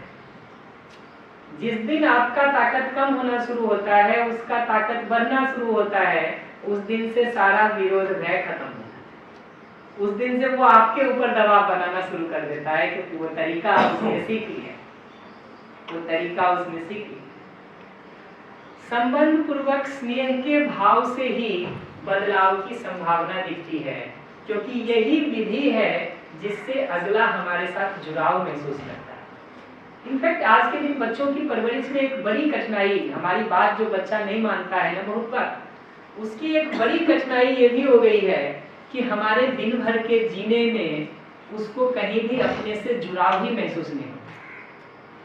हम दिन भर जो 17 घंटा 18 घंटा जी रहे हैं ना, वो जीते हुए बच्चे को किसी जगह पर अपनापन जाता ही नहीं, स्नेह जाता ही नहीं। हम उसके लिए कंसर्न रखते हैं, उसका ध्यान रखते हैं, उसके सुख दुख की कुछ सोचते हैं, उसकी सुनते हैं, ये उस तक जाता ही नहीं। उसको 2 ही बात सुनाई देती है कि माँ बाप कहते हैं एक तो पढ़ाई करो, होमवर्क करो, दूसरा मोबाइल और टीवी में मत लगे। आप किसी भी बच्चे से पूछने जाएंगे ना, तो उसको माँ बाप के नाम पर यही कोई इमेज बच गया है कि एक सीसीटीवी कैमरा उसके पीछे लगा हुआ है लगातार, जो उसको एक पल भी जो है अपने हिसाब से जीने नहीं दे रहा। ठीक है, फोन करके भी पूछते हैं ना जब आप हालचाल, तो उसको लगता है अभी ढूंढ रहे हैं, पढ़ रहे हैं कि कुछ और करने में तो नहीं लगे। तो ऐसा लगता है जैसे एक सीसीटीवी कैमरा उसके ऊपर लग गया है, जिसको 2 ही चीज से मतलब, एक ये कि हमारे मन का कुछ करने नहीं देंगे, दूसरा ये कि अपने मन का पढ़ाए और ये हमारे ऊपर ठोके। ऐसा इमेज अगर बच्चे के मन में बन गया है, सब बच्चे के बन गया हो, मैं ऐसा बिल्कुल नहीं कह रहा हूँ, लेकिन जिस भी बच्चे के वो बन गया है, वो आगे क्या सुनने, समझने, सीखने का काम करेगा। हमको अगर बच्चे को हमसे वो अपनापन दिखता है, वो जुड़ाव दिखता है, आप खुद ही देखिएगा ना, जिसके साथ आपको अपनापन दिखता है, जिसके साथ आपको जुड़ाव दिखता है, जिसके लिए आपको लगता है कि अगला सचमुच आपके सुख दुख का बहुत ध्यान रखता है, उसके लिए 2 काम आप बिना कहे भी करने को तैयार। तो अगर बच्चा हमारे लिए 2 काम करने को नहीं तैयार हो रहा है, तो कहीं ना कहीं हमारे तरीके से, हमारे जीने की शैली से उसको स्नेह नहीं जा रहा है, उसको अपनापन नहीं जा रहा है। हम शायद उसको सुनने का काम नहीं कर रहे हैं, हम शायद वो क्या महसूस कर रहा है उसको पहचानने का काम नहीं करके अपना कुछ एजेंडा थोपने का हमको रुक के ये एक बार देखने की जरूरत है। इसी तरह से जांच परख करने का अवसर देना, प्रयोग व्यवहार करने का अवसर देना, ये जरूरी है किसी भी बच्चे को। ऑफ कोर्स एक निश्चित कंट्रोल इन्वायरमेंट में, सीमा में। हम अगर ये सोचेंगे कि जो गलती सारी हमने की थी वो सब हम बच्चे को बता दें और बच्चा सारा मान ले, तो देखिए हमारे पिताजी ने भी हमको बहुत बताया था, हमने उसमें कितना मान लिया है ये एक बार रुक के देखने की जरूरत है कि जितनी समझाइश, जितनी सीख हमारे माँ बाप ने दी होगी, हमने भी उसमें से कुछ माना होगा, कुछ नहीं माना होगा। सर घर में अगर बच्चे की कोई एक अगर ज़्यादा बात सुनता है, उसको ज़्यादा कंसर्न लेता है, बच्चा भी उसकी ज़्यादा अटैचमेंट है, दूसरा जो घर में मेंबर है वो कहता है तुम इसकी कायम पार्टनर हो, तुमने इसको बिगाड़ना है। अब दोनों तरह के मामले होते हैं इसमें। कई बार सचमुच ऐसा भी होता है कि जो सो कॉल्ड लाड प्यार है उसमें बच्चे को ठीक समझने जीने का अगर हम सहयोग करने का काम नहीं कर रहे तो वो भी कारण हो सकता है। कई बार दूसरा हिस्सा भी होता है कि भाई अनावश्यक रूप से दूसरे को कंप्लेन करने की बात भी हम कर लेते हैं, मुद्दा कंप्लेन करने का नहीं है। और अगर माँ बाप ही आपस में इस स्थिति में खड़े हैं तो बच्चे को शिक्षा संस्कार देने का काम नहीं हो सकता। पहले तो माँ बाप को आपस में सॉर्टिंग करने की जरूरत है। बच्चे के शिक्षा संस्कार होने के पहले तो माँ बाप, दादा दादी, घर के रिश्तेदारों को एक होने की जरूरत है। माँ खींचेगी उस तरफ, पिताजी खींचेंगे उस तरफ, दादा खींचेगा उस तरफ, दादी खींचेगी उस तरफ, तो बेचारा बच्चा बीच में मरेगा नहीं तो क्या होगा जी, क्या होगा। ऐसी स्थिति में तो बच्चे पे काम बाद में होने की जरूरत है। पहले माँ बाप, दादा दादी के बीच में काम होने की जरूरत है कि भाई इस एक बच्चे का क्या करना चाहते हो, तुम सब मिलकर तय करो। आज के दिन घर की स्थिति हो गई है कि घर में बच्चा एक या दो होता है और ये चारों खींचने में लगे होते हैं। 4 बच्चे होते हैं, कम से कम एक एक हिस्सा भी बांट सकते। आज तो वो भी मुश्किल हो गया, हम समझते हैं आपका दर्द। ये अपने जैसा बनाना चाह रहे हो। तो ये समझना जरूरी है कि बच्चे को शिक्षा संस्कार के पहले हमारा आपस का वो सॉर्टिंग अपने में होना जरूरी है। हमारा शिक्षा संस्कार होना चाहिए। बिल्कुल, अगर अपने में ही वो सॉर्टिंग का काम नहीं हुआ है तो फिर बच्चे का कैसे कर सकते।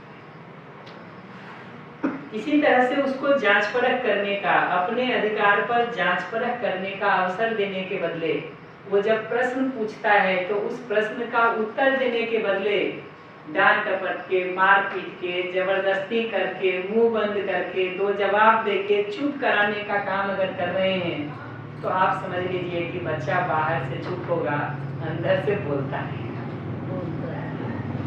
बाहर से आपके सामने कुछ नहीं कहेगा, अंदर से विरोध करता है।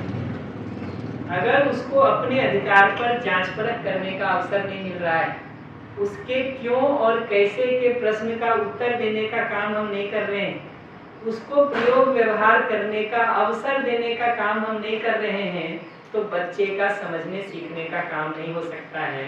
सिर्फ मानने पर जोर देने से कोई ज्यादा निष्कर्ष नहीं निकलता।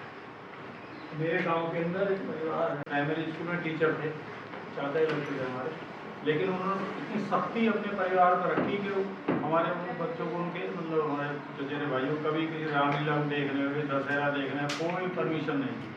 तो चाची पर भी बहुत सख्ती रखते थे, ना किसी घर उठना ना बैठना। अल्टीमेटली उनके लड़के ने गन्ने के खेत में गोली मार दी। किसे? अपने बाप को। गोली उसी को मारेगा ना जिससे विरोध होगा, जिनके कारण उनकी जो है तुम किसी चीज में हमें जो परमिशन ही नहीं है।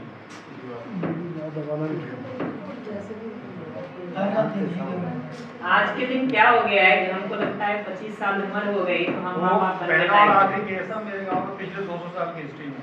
गांव को अलग अलग लग गया ऐसा काम, कभी चोरी की रिपोर्ट नहीं।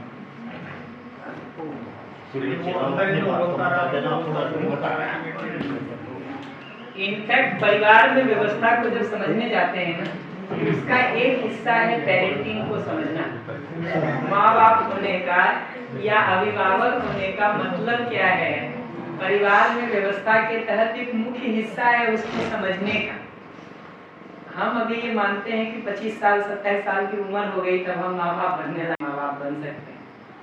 बच्चे को पालने की अगर तमीज नहीं आई है, उसका परवरिश करने का अगर वो नहीं हुआ है, तो अपना जिंदगी भी नरक कर रहे हैं जी, दूसरे का जिंदगी भी नरक कर रहे हैं, ये समझना जरूरी है।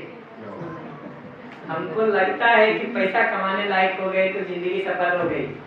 आप देखेंगे ना, आज भी जिन समस्याओं से हम आज के दिन जूझ रहे हैं, बहुत थोड़ी समस्याएं हैं जो पैसे से हल होंगी। ज्यादातर समस्याएं ऐसी हैं जिसके लिए अपना बुद्धि ठीक होने का जरूरत है। बच्चे की परवरिश की समस्या भी देखिएगा ना, तो ऐसा नहीं है कि स्कूल फीस भरने का इंतजाम हो जाएगा तो बच्चे की पढ़ाई ठीक हो जाएगी।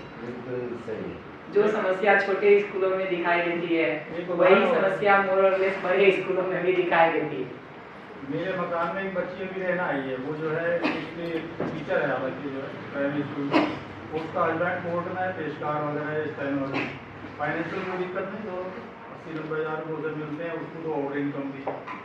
लेकिन अभी पिछले दिनों एक सेम शहर में रहने के बाद वो मेरे मकान में रहना आई, इसलिए कि दोनों के बीच में डिस्प्यूट है। एक बच्ची है और उसका चेहरा आप देखोगे तो आपको दया आ जाएगी, छोटी सी बच्ची को, हालांकि उससे मिलना आता है उसको, क्योंकि कोर्ट में होने के नाते परमिटेड है अपनी बेटी से मिलने के लिए वो, लेकिन वो दोनों एक जगह निवासी से एक सरकारी मकान को छोड़कर उसे यहाँ मेरे यहाँ रहना पड़ा लड़की को।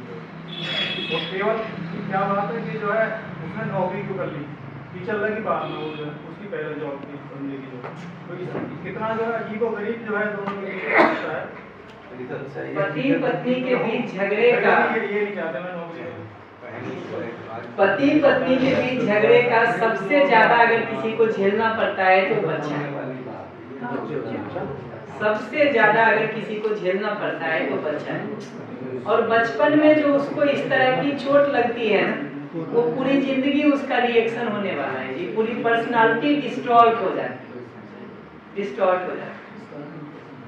क्योंकि कोई डाइवोर्स भी ले लेते हैं माँ बाप ना, कोई एक दिन में डाइवोर्स थोड़ी देते हैं, पहले साल भर झगड़ा होता है। 8 साल से झेल लेते हैं। मैं वही कह रहा हूँ, पहले साल भर झगड़ा होता है, फिर कोर्ट कचहरी चलती है, फिर 2, 4, 5, 10 साल वो चलता है, उसके बाद जाके फुर्सत मिलती है।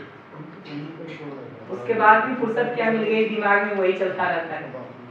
तो ये दिखना जरूरी है कि लड़ झगड़ के डाइवोर्स भी ले लें, उसमें 5 साल 7 साल 8 साल 10 साल अपना जाता है, बच्चे की पूरी जिंदगी खराब होती है।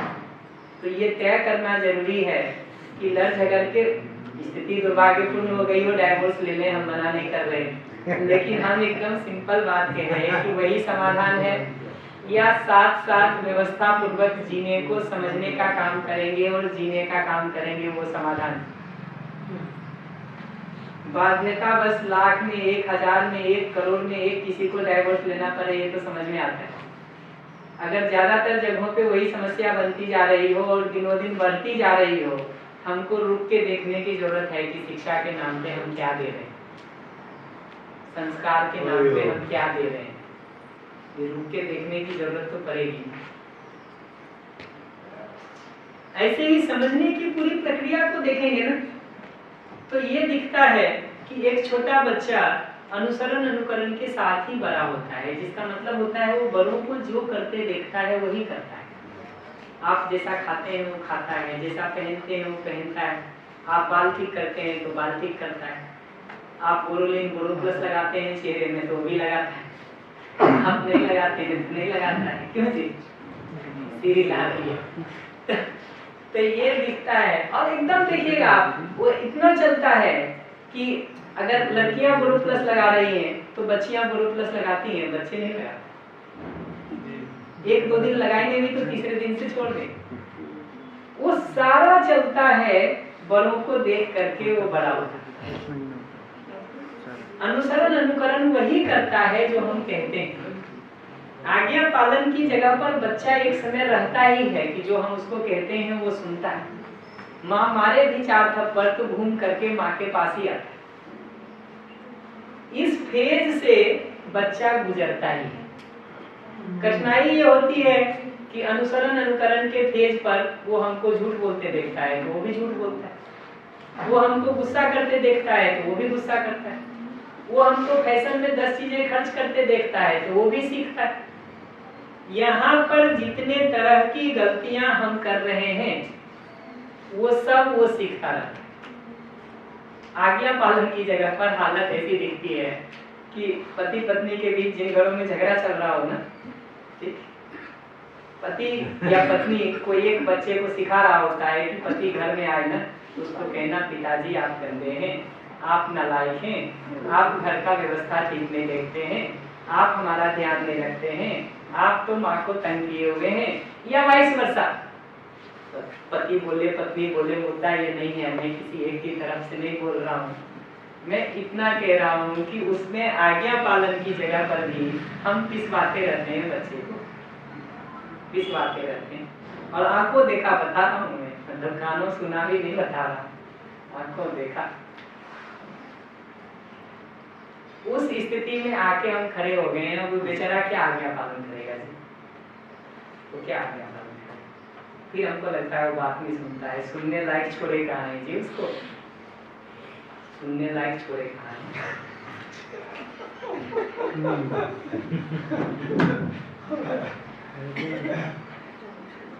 प्रधान जी मुझे देख रहे हैं।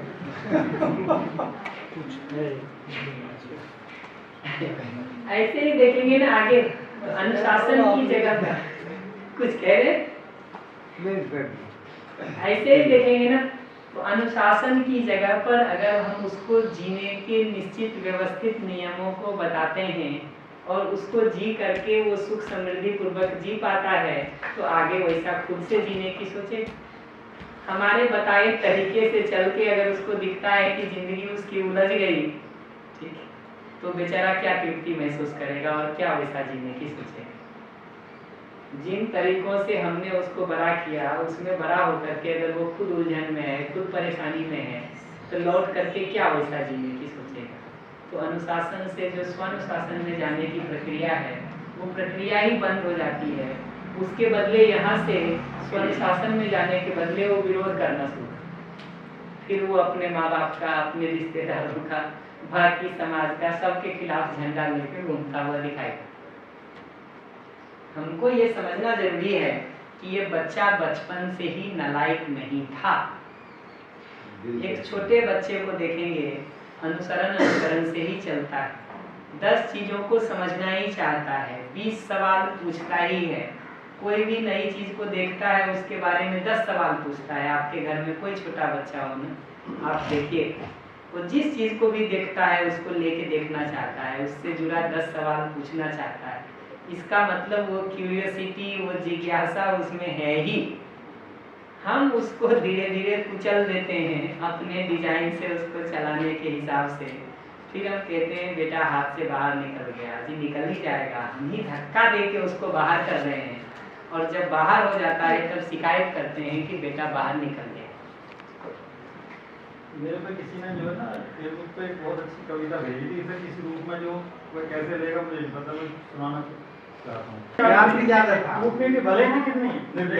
वही बात है, देखिए अगले की डांट भी चल जाती है अगर उसके स्नेह में हम बहुत डूबे हुए हों तो। वो स्नेह नहीं दिखाई दे रहा हो, डांट में थोड़ा भी ऊपर नीचे होगा, अभी बात बिगड़ जाएगी। और मैं तो सिंपल सोचता हूँ, देखिए डांटना अंतिम उपाय हो सकता है, जेल अंतिम उपाय हो सकता है, पहला उपाय ही है क्या? ये शेर में कहूँगा सर जी जरूर। प्यार जब हद से बढ़ा सारे तकल्लुफ मिट गए, पहले आप फिर आपसे तुम फिर तू के उन्मा हो गए, वो मेरी हस्ती। काफी फेमस गाना है, गूगल पे सर्च करिएगा मिल जाएगा, रफ्ता रफ्ता वो मेरी हस्ती के सामान हो गए। याद है मुझे।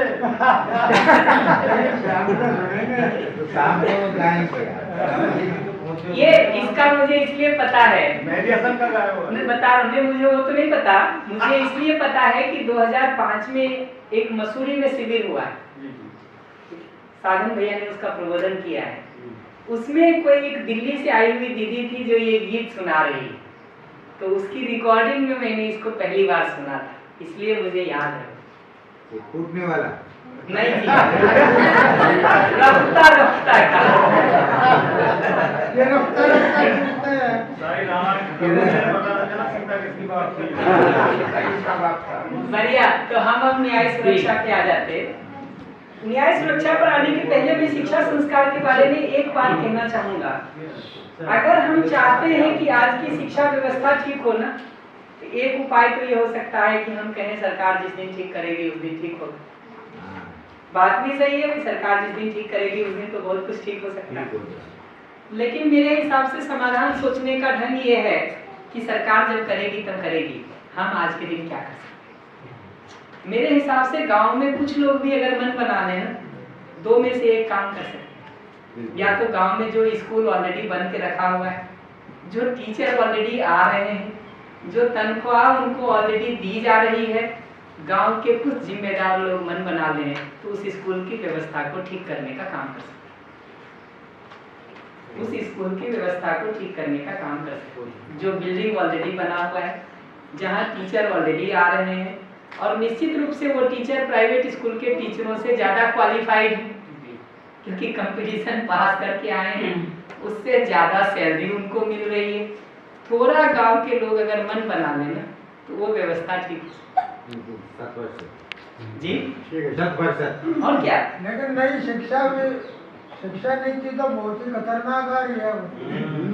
देखिए आज भी देखिएगा ना, तो एक टीचर स्कूल में जो पढ़ा रहा है, एक टीचर जो स्कूल में पढ़ा रहा है, उसमें वो किस तरह से बच्चों के साथ व्यवहार करेगा, वो बहुत सारा उस टीचर पे ही निर्भर करता है।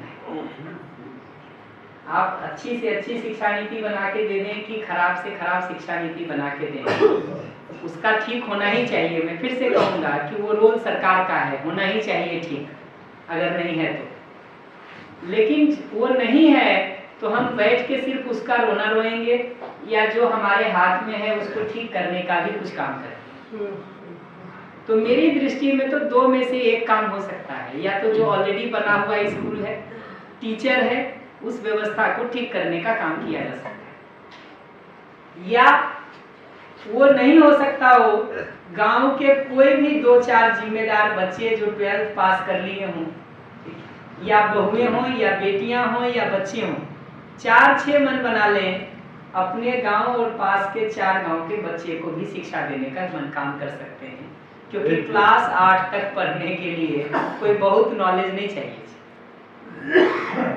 8वीं के क्लास तक बच्चे को पढ़ाने के लिए 12वीं पास बच्चा सफल है, अगर थोड़ा मन बना दे करने का।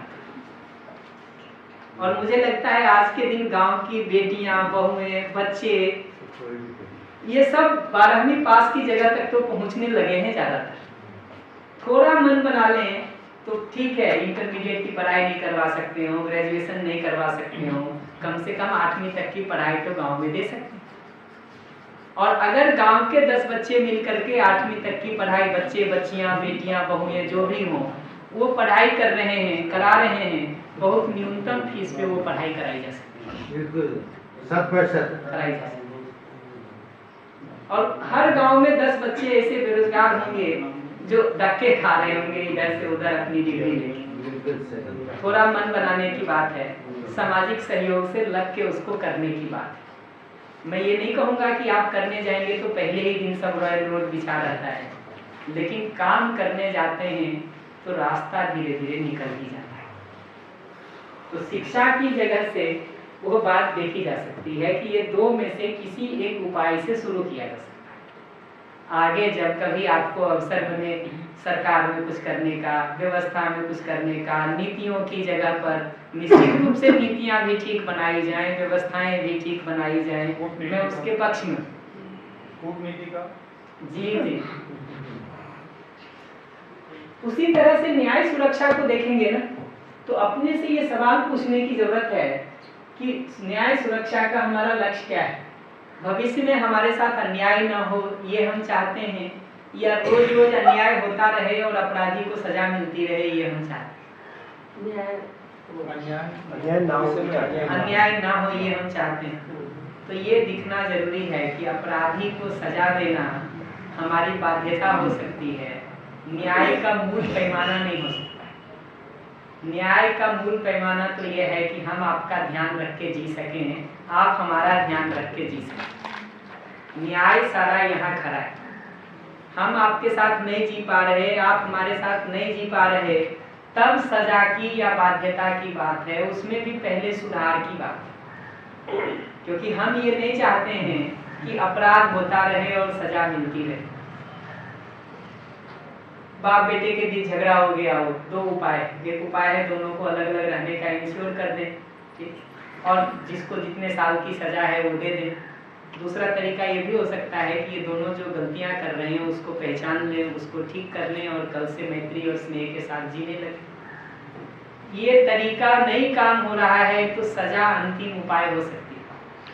लेकिन अगर व्यवस्थित होकर जीने के मुद्दे पर कोई काम नहीं करके हम सिर्फ सजा और जेल और कोर्ट और कचहरी खोल के सोचेंगे कि न्याय सुनिश्चित हो जाए, कैसे सुनिश्चित हो सकता है? कौन कोर्ट और कचहरी ये बात इंश्योर कर देगी कि पति पत्नी के रूप में हम साथ जी लें, बाप बेटे के रूप में हम साथ जी लें, भाई भाई के रूप में हम साथ जी लें? कोर्ट कचहरी जो मैक्सिमम कर सकती है वो इतना कर सकती है कि आपको अलग रहने का परमिशन दे सकती है और कुछ मुआवजा दिला सकती है। कोर्ट कचहरी इतना भी नहीं कर सकती है कि आप लड़ करके एक दूसरे का मारपीट करके जान ले लेंगे कि नहीं लेंगे, ये भी कोर्ट कचहरी नहीं कर सकती। कितने घरों में पुलिस बैठा देंगे? कितने घरों में कितना देर पीछे पुलिस घूमता रहेगा? वो फैसले करते हैं। अपराधी तो ऐसे ऐसे हैं जिनको सजा ना मिलती कत्ल करते हैं, गवाही नहीं मिलता कोई।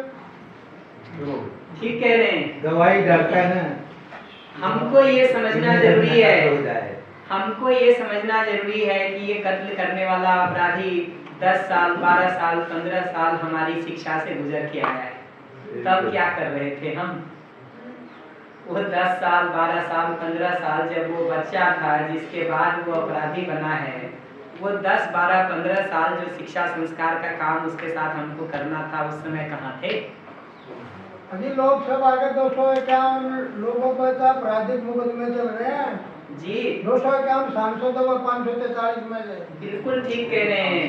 अब थोड़े दिन में सारे के सारे जो हो जाएंगे। तो मैं इस बात से सहमत हूँ कि सांसदों को, मैं इस बात से सहमत हूँ कि सांसदों को अपराधी नहीं होना चाहिए। लेकिन मैं दूसरे बात से भी सहमत हूँ कि हमको आपको भी ये सोचना चाहिए कि हम क्यों चुन करके उनको भेजते हैं।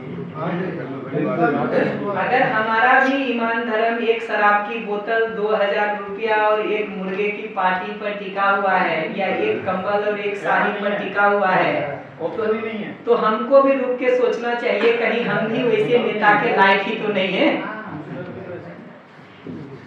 तो मैं ये नहीं कहूंगा कि उनको अपराधी होना चाहिए, लेकिन मैं दूसरी तरफ से भी कहूंगा कि हमको भी तो कहीं सोचने की जरूरत है।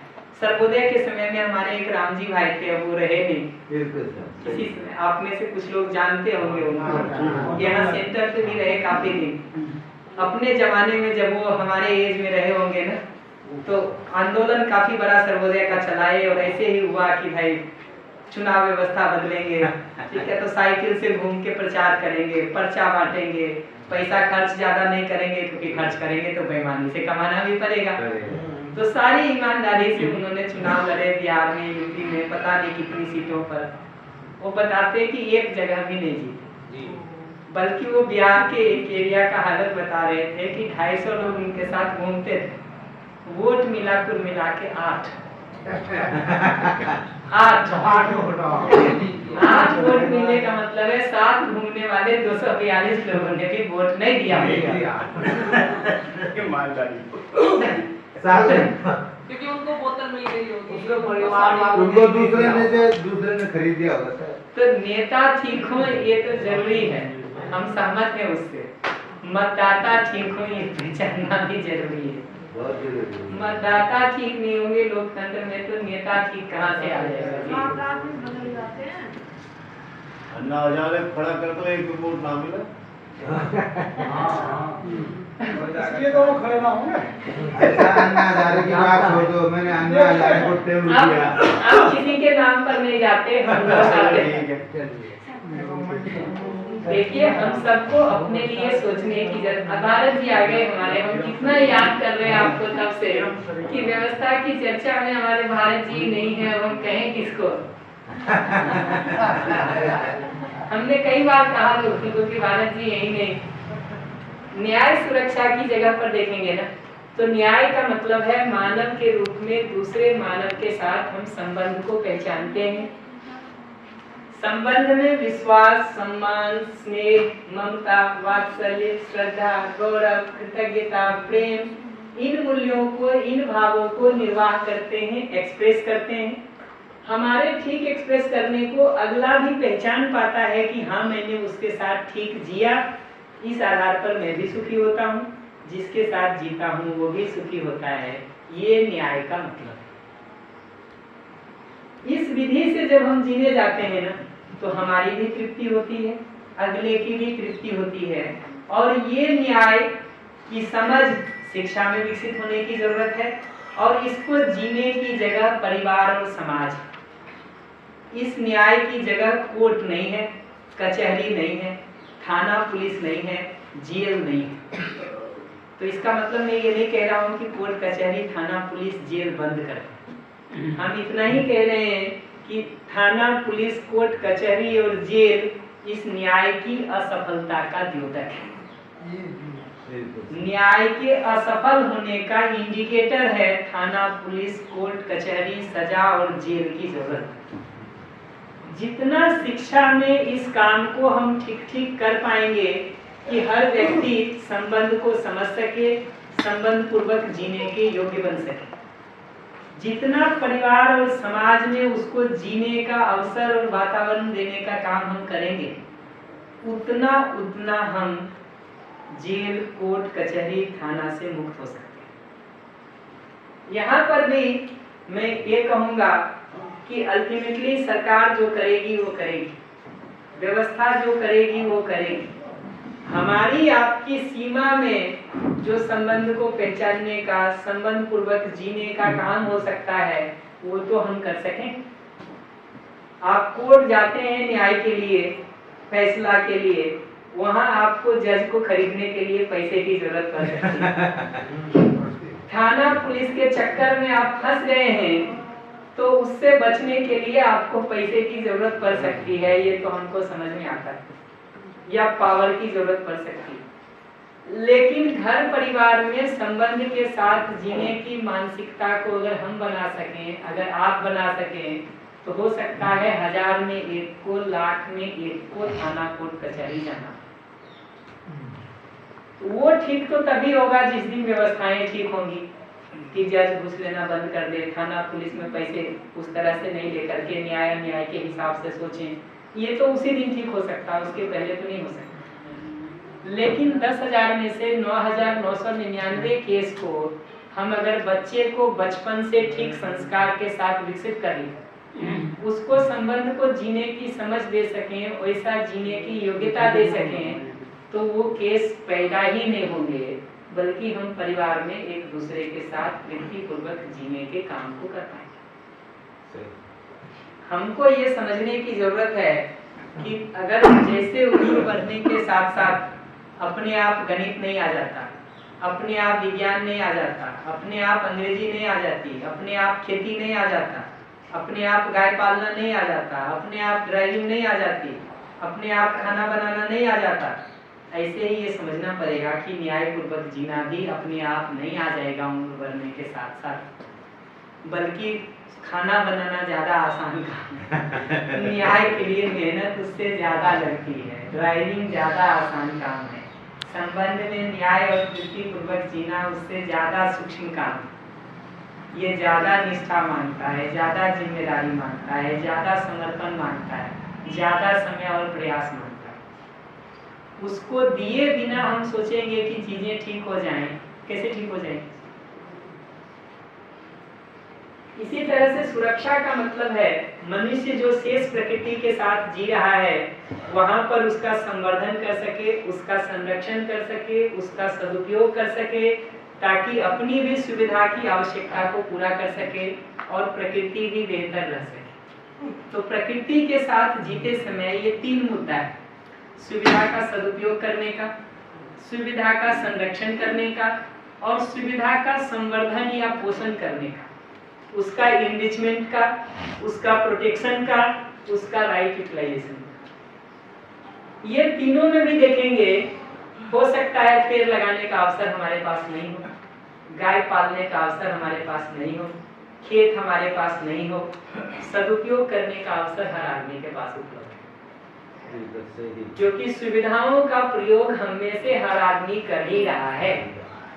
वहाँ सदुपयोग करना हमारी सीमा में है और हम कर सकते हैं अगर समझपूर्वक जिए तो। इसी तरह से जो घर में सुविधा और संसाधन है, कुर्सी टेबल से लेके बाकी चीजें, हम उसका संरक्षण करेंगे कि उसको बेकार करेंगे, धूल खाने देंगे, ये हमारा निर्णय है और इसका अवसर भी हम में से हर आदमी के पास है। संवर्धन का, उत्पादन का, पोषण का अवसर हो सकता है कुछ आपके पास हो, कुछ आपके पास नहीं, लेकिन ये पहले दो का अवसर तो हम में से हर आदमी के पास है।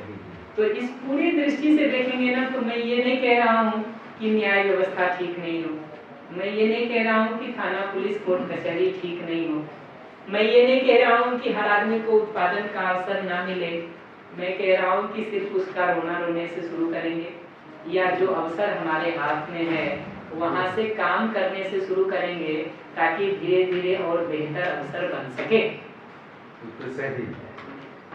ये सोचने का मुद्दा है,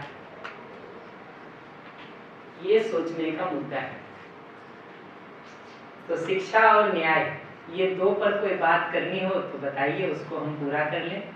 जो बचे आयाम हैं उस पर हम लौट करके बात करेंगे।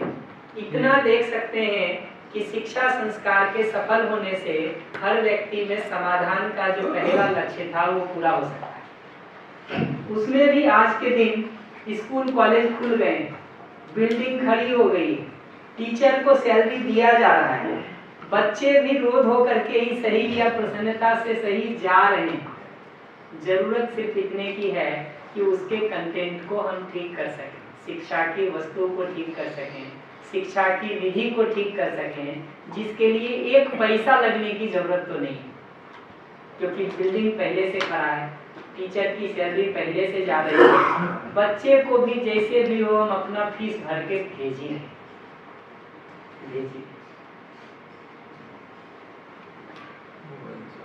इसी तरह से न्याय सुरक्षा से जीने से, न्याय पूर्वक जीने से ही समाज में अभय हो सकता है।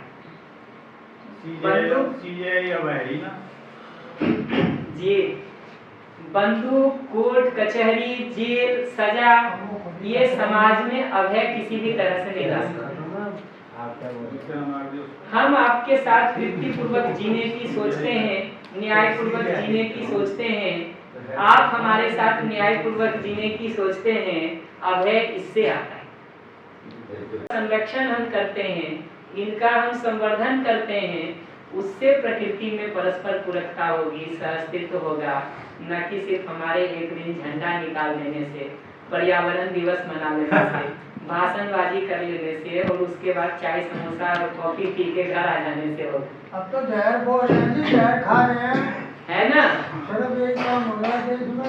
तो ये समझना जरूरी है कि पर्यावरण का संरक्षण सुविधाओं का सदुपयोग करने से होगा या एक दिन पर्यावरण दिवस के नाम पर झंडा निकाल करके 4 नारे लगा देने से होगा। अगर ये सदुपयोग नहीं करेंगे ना, तो उस दिन जो झंडा लगाए थे और जो उसमें डंडा लगाए थे और जो समोसा खाए थे ना, वो प्रकृति के ऊपर एक्स्ट्रा बोझ है, ये समझने की जरूरत है कि वो झंडा काट के भी वहीं से लाए हैं और वो झंडा भी वहीं से लाए हैं।